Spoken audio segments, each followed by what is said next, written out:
Hello everyone. आज हम start करने जा रहे हैं यूजीसी नेट का PYQ सीरीज़। और उससे पहले मैं अपने बारे में बता दूं, मेरा नाम शिवांगी उपाध्याय है। मैंने अपना बैचलर्स एंड मास्टर्स BHU से हिस्ट्री में किया है और मैंने यूजीसी नेट एग्ज़ाम 2 बार क्वालिफाई किया है विथ 99.8%। आज का जो फर्स्ट क्वेश्चन है वो है मैच ऑफ द फॉलोइंग। और ये क्वेश्चन जो है 2014 में आया था, बट ये काफ़ी बार रिपीट हो चुका है और कई सारे असिस्टेंट प्रोफेसर PGT एग्ज़ाम्स में भी पूछा गया है। तो आप इसको अच्छे से पढ़ना। जैसे इसमें हमें बताया जा रहा है कि जो भी चीज़ें हम देखते हैं उसको एक पर्टिकुलर टाइम में है ये क्लासीफाई करने का कौन सा तरीका है। तो इसमें 4 तरीके दिए गए हैं। एक क्वेश्चन से आपको 4 नॉलेज मिल रही है। पहला है grid system of excavation, principle of stratigraphy, radiocarbon method of dating and last is 3 dimensional मतलब 3D मेथड ऑफ रिकॉर्डिंग। तो हमें इस क्वेश्चन में अगर कोई एक भी आ रहा होगा तो हम कर सकते हैं।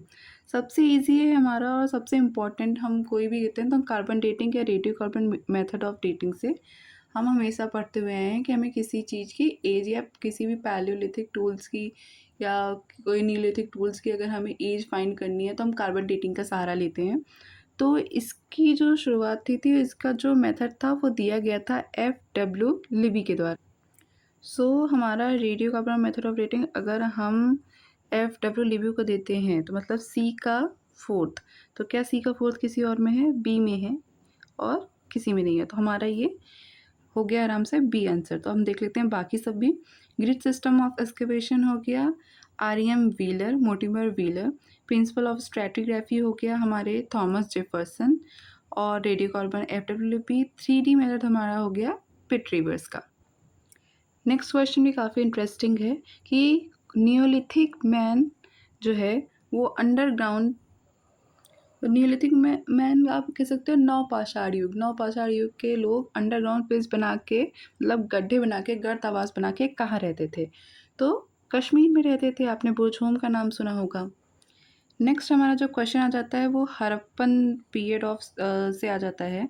तो आप इसमें देखोगे कि ये ट्रेड के बारे में पूछ रहा है कि कौन सी चीज़ें कहाँ से बेसिकली मंगाई जाती थी। तो आप देखोगे सबसे इजी हम पहले जाते हैं, हम गोल्ड को देखते हैं।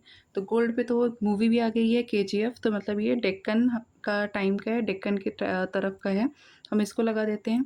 कॉपर आपको पता होगा कि खेतरी माइंस राजस्थान, ठीक है।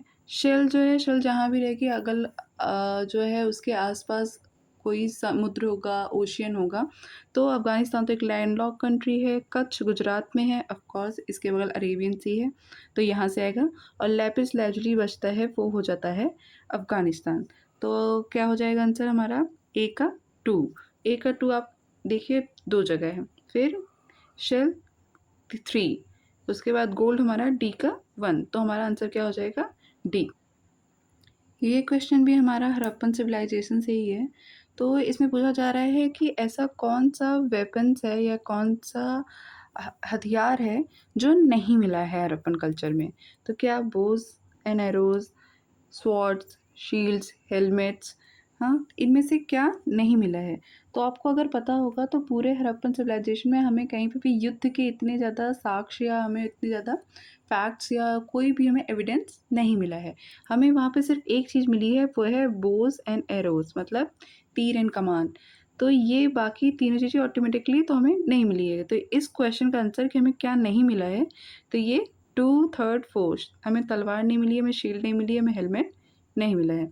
इस क्वेश्चन का आंसर हो जाएगा डी।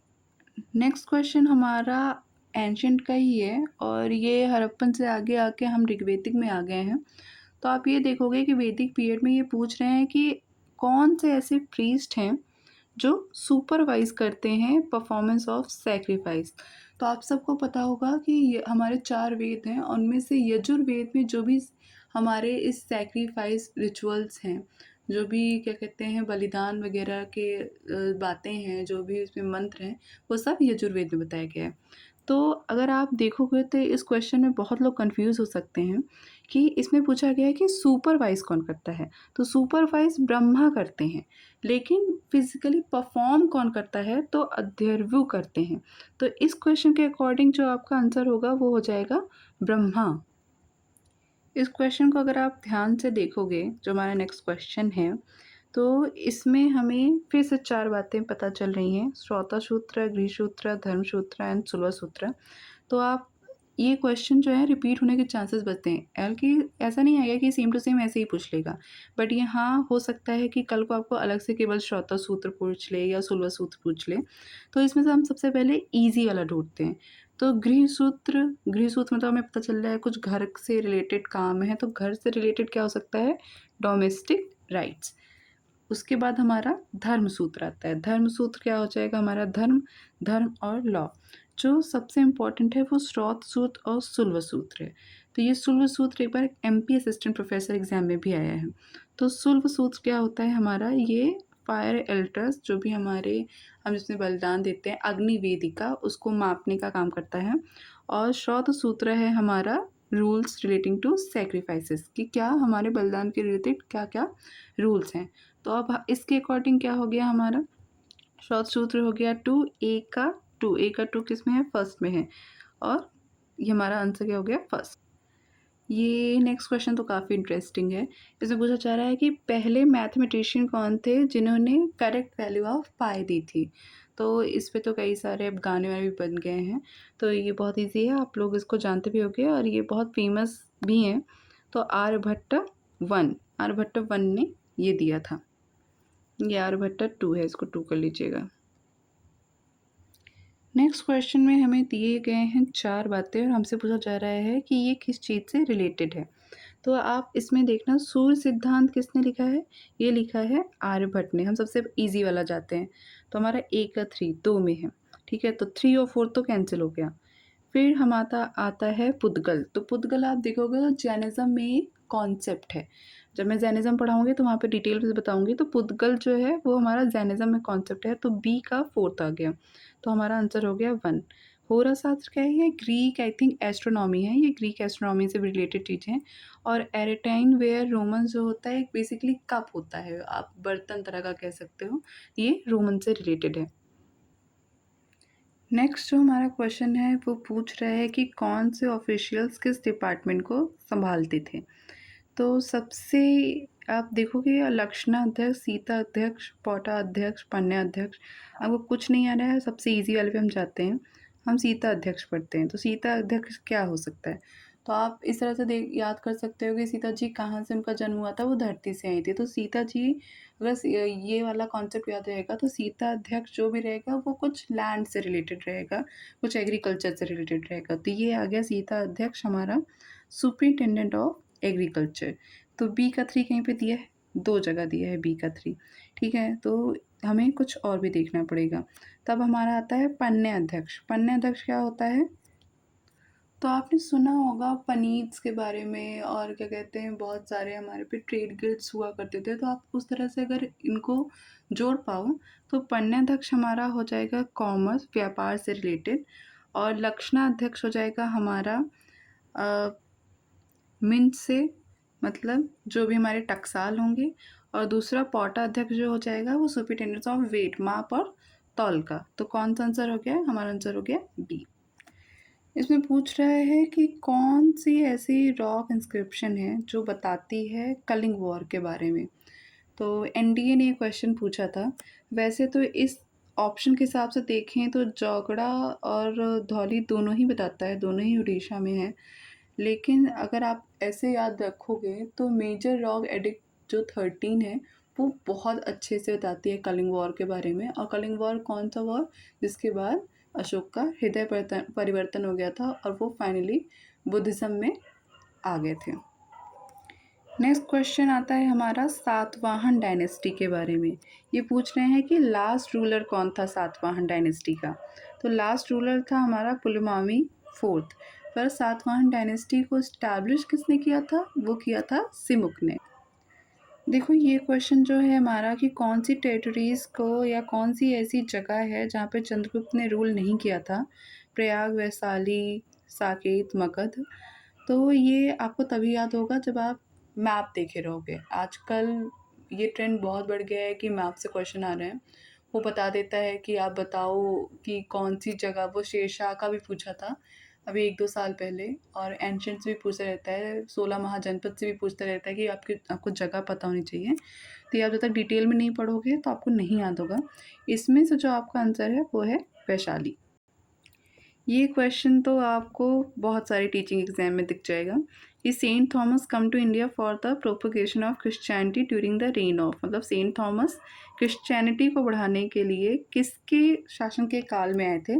तो आए थे गोंडो फर्नीस के शासन के काल में। और गोंडो फर्नीस कौन है? ये इंडो पार्थियन पल्लव किंग था। नेक्स्ट क्वेश्चन हम देखते हैं तो आ जाता है कि कौन सा ऐसा क्रोनोलॉजिकल सीक्वेंस है बुद्धिस्ट साइट्स का।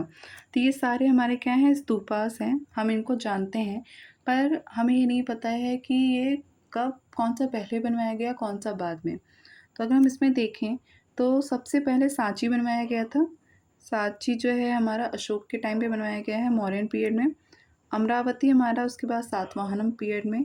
नागार्जुनकोट जो है हमारा, वो उसकी शुरुआत आप कह सकते हो कि सातवाहनों ने डाल दी थी, बट इसको अच्छे से बड़े लेवल पे इक्ष्वाकु ने किया था। उसके बाद अमरावती के बाद, मतलब सातवाहन के बाद ही आएगा। और नालंदा, नालंदा जो है कुमारगुप्त के टाइम पे था। तो आपका जो करेक्ट क्रोनोलॉजिकल हो जाएगा वो हो जाएगा सांची, अमरावती, नागार्जुनकोंडा, नालंदा स्तूप। इस क्वेश्चन में पूछ रहा है कि मौर्यन एडमिनिस्ट्रेशन में ऐसा, मतलब मौर्य के साम्राज्य काल में कौन सा ऑफिसर नहीं हुआ करता था? प्रादेशिक, युक्ता, रज्जुका और नायिका। तो आप देखो कि नायिका कहाँ पाए जाते थे? नायिका पाए जाते थे विजयनगर में। तो यही आंसर हो जाएगा हमारा। देखो अब आगे हमारा असर्शन रीज़न का क्वेश्चन। ये क्वेश्चन अब नया ट्रेंड है, ये आता ही आता है। आप कोई भी एग्ज़ाम देख लो तो इससे डरना नहीं है, इसको करके जाना है। और ये क्वेश्चन मैंने स्पेशली इसलिए रखा है क्योंकि हिस्टोरियोग्राफी के सीरीज़ में मैंने ये लाइन टू लाइन हमारे फर्स्ट क्लास में बताया था कि इसमें पहला हमारा कि civilisation in all its varied aspects constitute the subject matter of history. मतलब जो हमारा सिविलाइजेशन है, जो हमारी सभ्यता है, वो हमारे हिस्ट्री के सब्जेक्ट मैटर को, मतलब उसी के बारे में हम लिखते हैं, हिस्ट्री में सभ्यता के बारे में ही पढ़ते हैं। और such a cultural approach to history would make it a biography of civilisation. और जिस तरीके से हम इस कल्चर, हमारे इस संस्कृति के अप्रोच को लेकर हिस्ट्री में चल रहे हैं, ये हमारी सिविलाइजेशन सभ्यता की आत्मकथा या बायोग्राफी लिखता है। तो क्या ये जो स्टेटमेंट है वो सही है और रीज़न सही है? पहले आप ये देखोगे, अच्छा दोनों सही हैं, तो क्या एक दूसरे से रिलेट कर रहा है? हाँ भाई बिल्कुल कर रहा है। तो फिर क्या होगा? सभ्यता और संस्कृति की बात करिए और दोनों मिलके हिस्ट्री को बनाते हैं। तो इसका आंसर हो जाएगा ए, कि दोनों सही है और करेक्ट एक्सप्लेनेशन है। नेक्स्ट हमारा फिर से एक असर्शन रीज़न है। इसमें बोल रहा है कि इंडियनाइजेशन ऑफ सकास, सकों का भारतीयकरण, क्योंकि वो उनका जो मैरिज जो इंडिया में इनके कॉन्टैक्ट्स थे, इंडिया में रहने वाले लोग भारतीय लोगों के साथ शादी करके बढ़ा। और इसका रीज़न इन्होंने दिया है कि सातवाहन रूलर जो सतकर्णी है वो किसके सन इन लॉ थे, किसके दामाद थे? शक, क्षत्रप, रुद्रदामन के। तो क्या ये दोनों बातें सही हैं? दोनों सही हैं। क्या इसका रीज़न बैठ रहा है? हाँ बैठ रहा है। तो इसका आंसर भी ए हो जाएगा। नेक्स्ट क्वेश्चन है हमारा कि जो ये ऑल इंडिया वुमेन कॉन्फ्रेंस है, जो स्टार्ट हुई थी, कब हुई थी? 1927 में। इसका एम क्या था?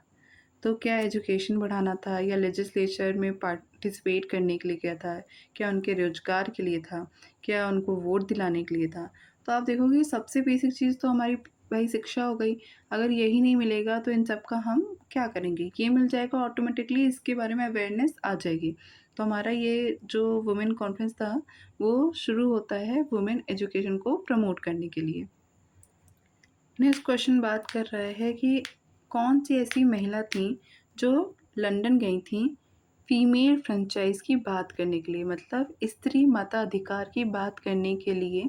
कौन सी ऐसी महिला थी जो लंदन गई थी, या फिर लंदन में वहाँ पे जाके जो भी एक लोगों का बेड़ा गया था उसको जाके उसका नेतृत्व किया था? तो ये कौन है? हमारी सरोजनी नायडू। अच्छा, सरोजनी नायडू हमारी जो है इंडियन नेशनल कांग्रेस की पहली भारतीय महिला प्रेसिडेंट भी हैं। इन्हीं वैसे इनसे पहले हैं, पर ये भारतीय महिला पहली हैं। नेक्स्ट क्वेश्चन हमारा मॉडर्न इंडिया का कैबिनेट मिशन प्लान से रिलेटेड।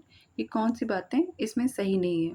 कि इसने ये क्या पाकिस्तान बनाने का जो आइडिया था वो रिजेक्ट कर दिया था? क्या इसने जो है कॉमनवेल्थ से भारत को अलग होने की परमिशन दे दी थी? या फिर इसने कहा था कि भारतीय मंत्रिमंडल के सभी सदस्य भारतीय होंगे?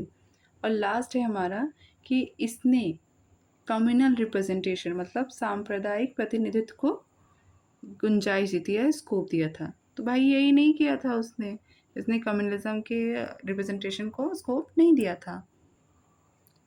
नेक्स्ट जो ये क्वेश्चन है ये बहुत इंपॉर्टेंट है और कई बार पूछा जा चुका है कि जो हमारा नेहरू लियाकत पैक्ट था वो कब, सबसे पहले तो क्वेश्चन से ही आप इन्फॉर्मेशन ले लो कि ये 1950 में साइन हुआ था, इंडिया और पाकिस्तान के बीच में हुआ था। तो कौन सी इशू पे हुआ था?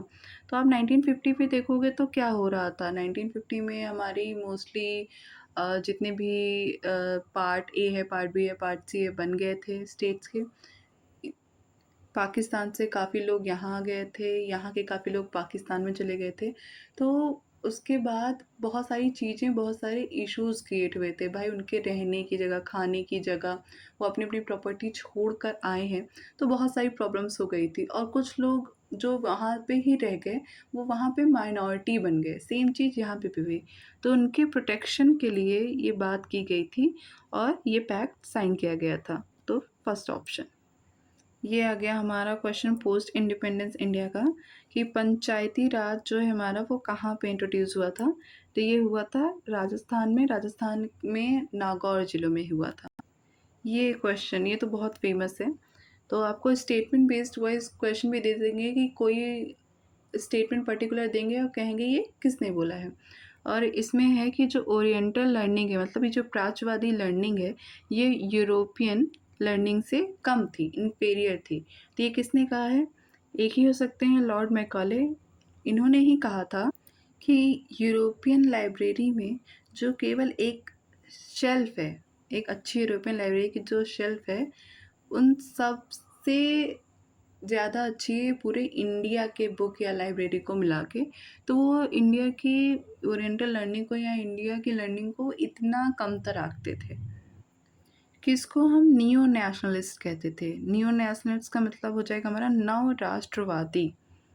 तो ये हम कहते थे एक्सट्रीमिस्ट को, मतलब उग्रवादियों को। नेक्स्ट क्वेश्चन है हमारा कि एग्रीकल्चर रिसर्च इंस्टीट्यूट पूसा में किसने स्थापित किया था? तो इसका आंसर हो जाएगा कर्जन ने। और ये कब हुआ था? तो ये 1904 में हुआ था और अब बाद में इसको न्यू दिल्ली में शिफ्ट कर दिया गया था। तो ये कर्जन के द्वारा 1904 में, कर्जन का टाइम आप देखोगे तो 1905 तक है। तो 1904 में, और इन्होंने बहुत सारे काम किए हैं, उनमें से एक ये भी है। नेक्स्ट क्वेश्चन जो हमारा आ जाता है कि ऐसे कौन से पोएट्स थे या कवि थे जिन्होंने रशियन रिवॉल्यूशन के तारीफ में एक कविता लिखी है? तो आप देखोगे रशियन रिवॉल्यूशन क्लास 9th के एनसीईआरटी में, तो वहाँ पे भी आपको बहुत सारे एक बॉक्स में राइटर का नाम मिल जाएगा जिन्होंने रशियन रिवॉल्यूशन के ऊपर किताबें लिखी हैं। और यहाँ पे अगर हम देखें तो सुब्रमण्यम भारती जी ने ये रशियन रिवॉल्यूशन की तारीफ़ करते हुए एक कविता लिखी थी। नेक्स्ट क्वेश्चन हमारा ऑर्गेनाइजेशन से रिलेटेड आ जाता है। तो आप देखोगे कि पूरे मॉडर्न हिस्ट्री में जब हमारा ये फ्रीडम स्ट्रगल शुरू होता है, तो ये कांग्रेस से पहले भी बहुत सारे ऑर्गेनाइजेशन बने हैं और कांग्रेस के बाद भी बहुत सारे ऑर्गेनाइजेशन बने हैं। तो हमें उस ऑर्गेनाइजेशन का 2 से 3 चीज़ तो याद ही होना चाहिए कि जैसे वो कब बनाई गई, किसके द्वारा बनाई गई और कहाँ बनाई गई। और इस क्वेश्चन पे अगर हम बात करें तो जो ढाका अनुशीलन समिति थी, ये बनाई गई थी 1905 में। पर बनाई किसके द्वारा गई थी? पुलिन बिहारी दास के द्वारा। किसके द्वारा? पुलिन बिहारी दास। और आज का आखिरी क्वेश्चन कि इनमें से कौन सी बुक है जो अकबर के टाइम पे नहीं लिखी गई थी? तो आप देखोगे सबसे पहले हम सबसे इजी से जाते हैं कि हुमायूं नामा जो थी ये लिखी थी गुलबदन बेगम ने, जो कि कौन थी? हुमायूं की बहन थी। तो ये अकबर के टाइम पे ही लिखी गई है। तारीख़ शेरशाही की अगर हम बात करें तो ये लिखी गई है अब्बास सरवानी के द्वारा और ये भी अकबर के टाइम पे लिखी गई है। तबकात अकबरी, ये लिखी गई है निज़ामुद्दीन अहमद के द्वारा। और फिर लास्ट में हमारा बचता है तारीख़ फ़रिश्ता। ये लिखी गई है मोहम्मद कासिम फ़रिश्ता के द्वारा या मोहम्मद कासिम हिंदू शाह के द्वारा। और इसका जो टाइम पीरियड था वो करीब था कुछ 1612 और 1605 में तो अकबर की डेथ हो जाती है। तो ये बुक जो है हमारी अकबर के टाइम पे नहीं लिखी गई है। So thank you everyone. अब हम मिलेंगे हमारी सीरीज़ की नेक्स्ट क्लास में।